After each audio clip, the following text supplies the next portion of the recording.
எல்லாருக்கும் வணக்கம். ரொம்ப நன்றி. ஆக்சுவலி மாரி செல்வராஜ் மேலே இருக்கிற பொறாமையை விட ராம் சார் மேலே தான் எனக்கு அடிக்கடி பொறாமை இருக்கும்.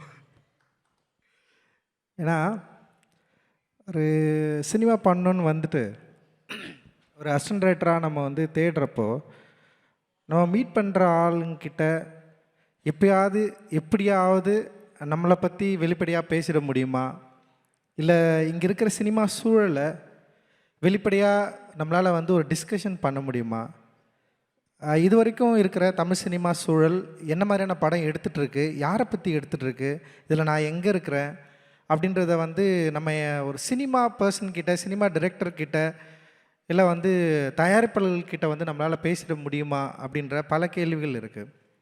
நான் அசிஸ்டன்ட் டைரக்டராக என்னுடைய லைஃப்பை நான் ஸ்டார்ட் பண்ணுறப்பவே என்னுடைய படங்கள் என் லைஃப்பை பற்றி தான் பேசணும் அப்படின்றது தான் என்னுடைய இலக்காக இருந்தது. நான் அதனால தான் சினிமாவுக்குள்ளேயே வந்தேன் நான்.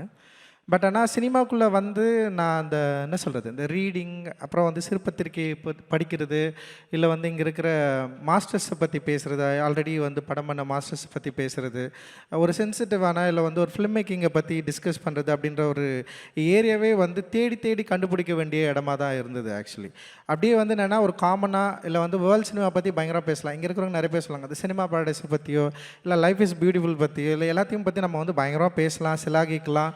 அதுக்கான ஸ்பேஸ் இருந்தது.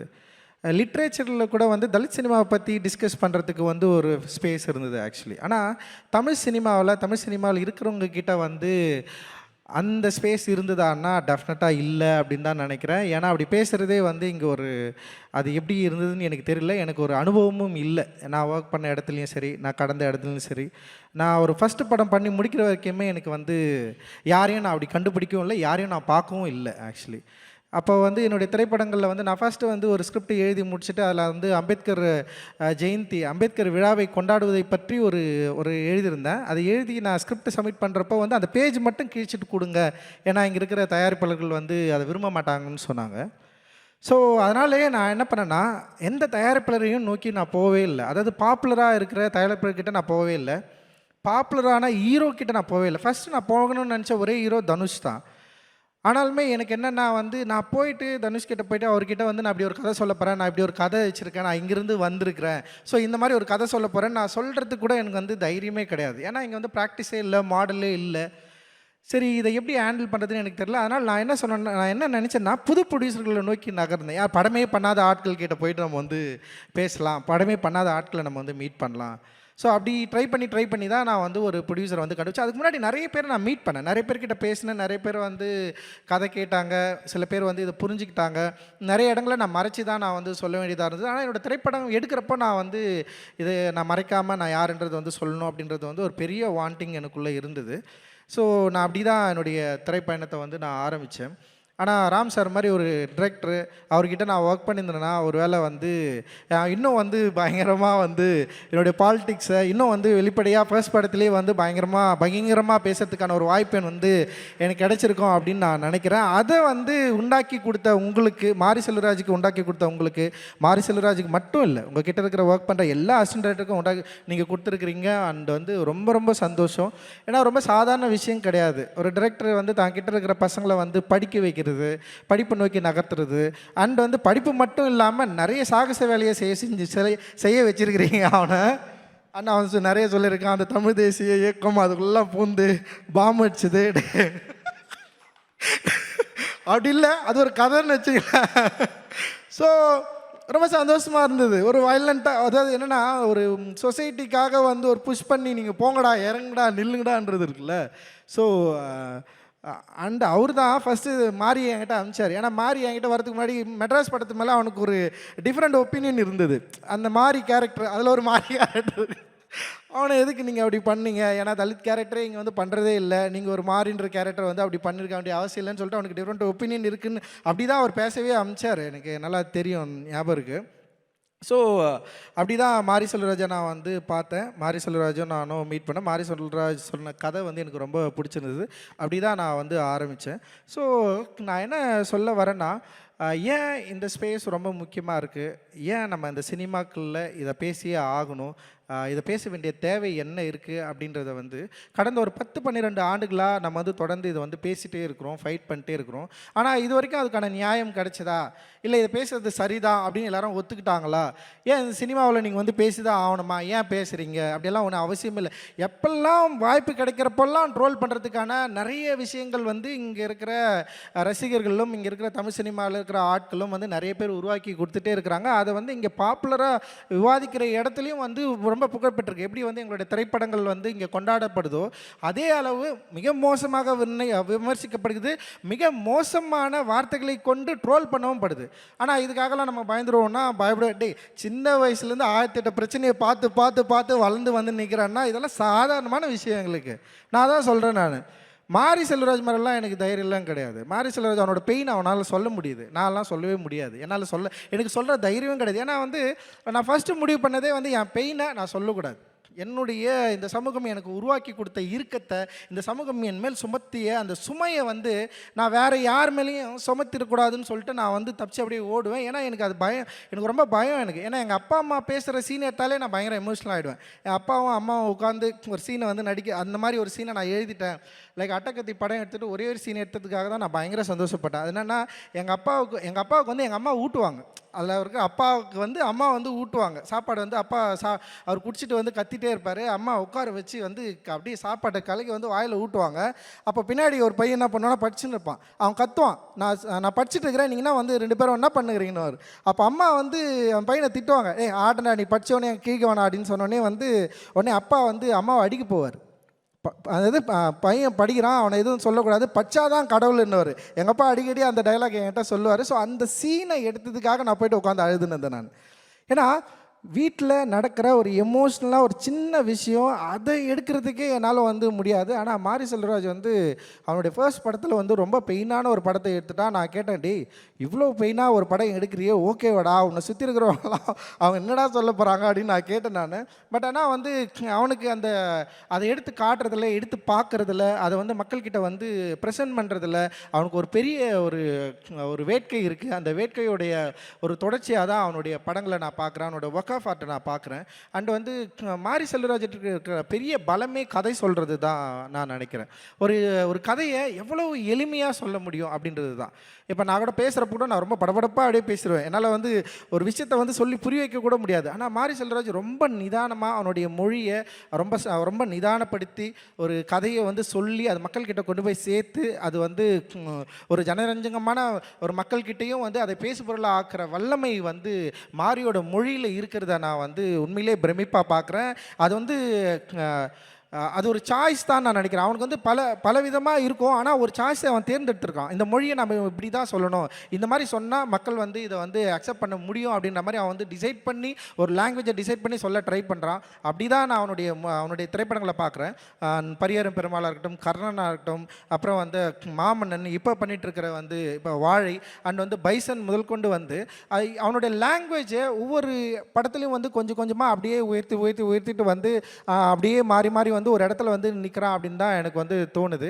இன்னும் வெளிப்படையாக அவனுடைய வாழ்க்கையை பற்றி பேசுவதற்கு வாழை மூலமாக முன் வந்திருக்கிறான். நான் இன்னும் படம் பார்க்கல, என்னை படம் பார்க்க சொல்லி ரொம்ப நாளாக கேட்டுகிட்டே இருக்கிறான். இருபா பார்க்குறேன் நான் சொல்லிட்டே இருந்தேன். அண்ட் வந்து நான் ட்ரெய்லர் பார்த்தேன், எனக்கு ரொம்ப கொஞ்சம் பயமாக கூட இருக்கும். அவன் வந்து ரொம்ப கொடுமையாக வந்து சில விஷயங்கள்லாம் காட்டுறப்போ எனக்கு நான் கேட்பேன், டே ஏன்டா இது. இப்போ மாறி மேலே இன்னொரு விமர்சனம் வைப்பாங்க.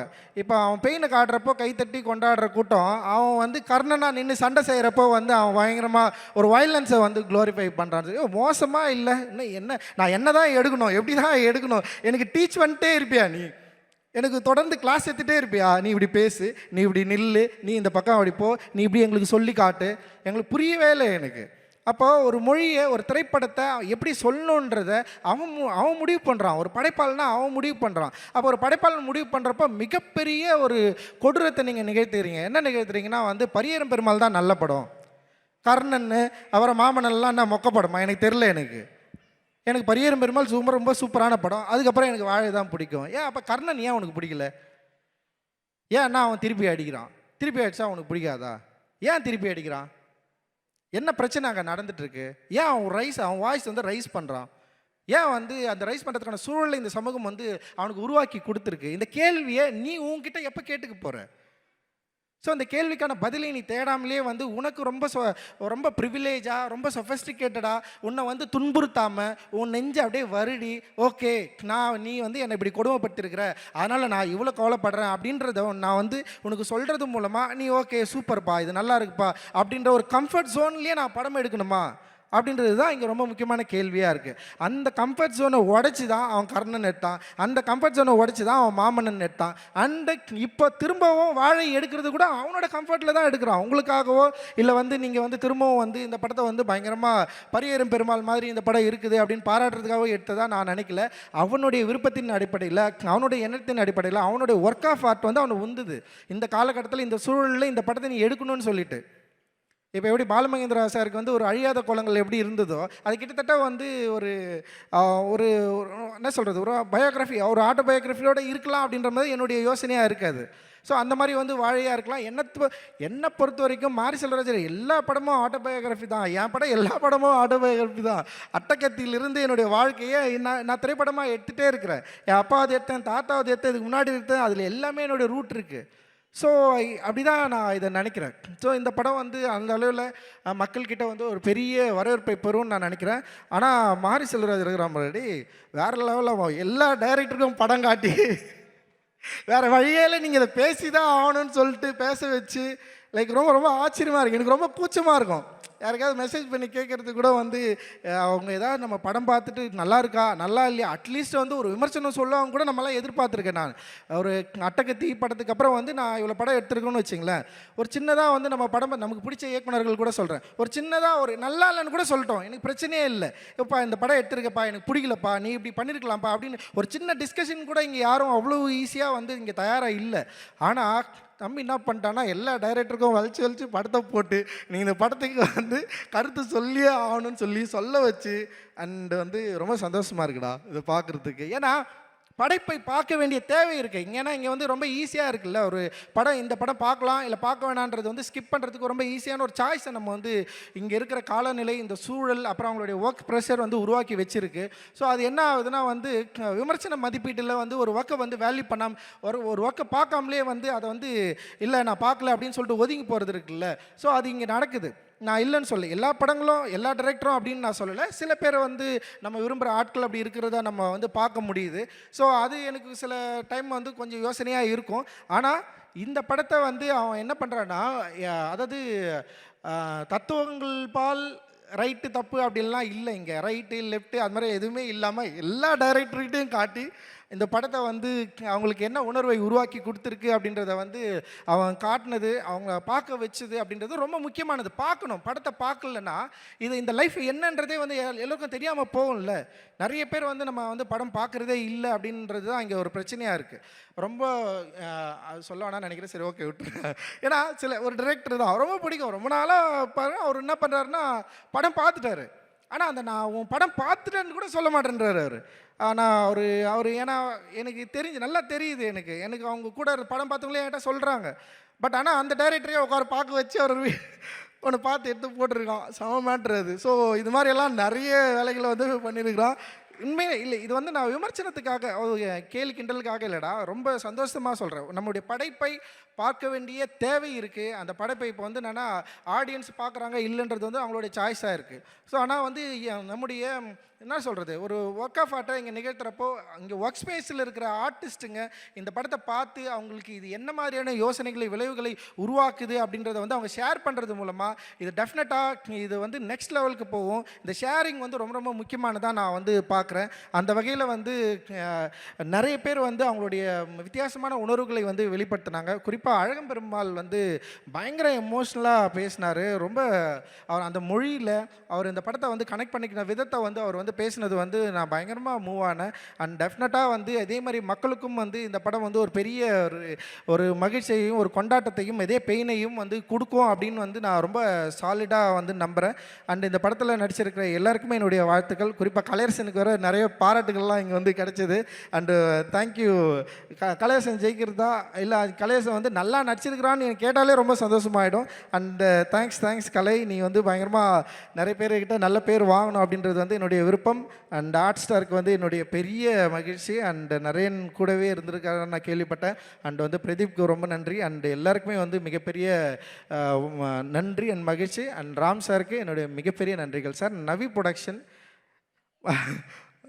பேரை மறந்துட்டேன். திவ்யாவுக்கு வந்து ரொம்ப நன்றிம்மா, தேங்க்ஸ்மா, வாழ்த்துக்கள்மா. தொடர்ந்து நிறைய படம் பண்ணுங்கம்மா. நிறைய உங்கள் ப்ரொடக்ஷனில் நிறைய படம் பண்ணி இதே மாதிரி சென்சாரில் வந்து உன் பேரே வாங்கி நீயே ரிலீஸ் பண்ணு. நிறைய பணம் சம்பாரி, சந்தோஷமா இரு. தேங்க்யூம்மா, தேங்க்ஸ், நன்றி. Thank you so much sir. Thank you.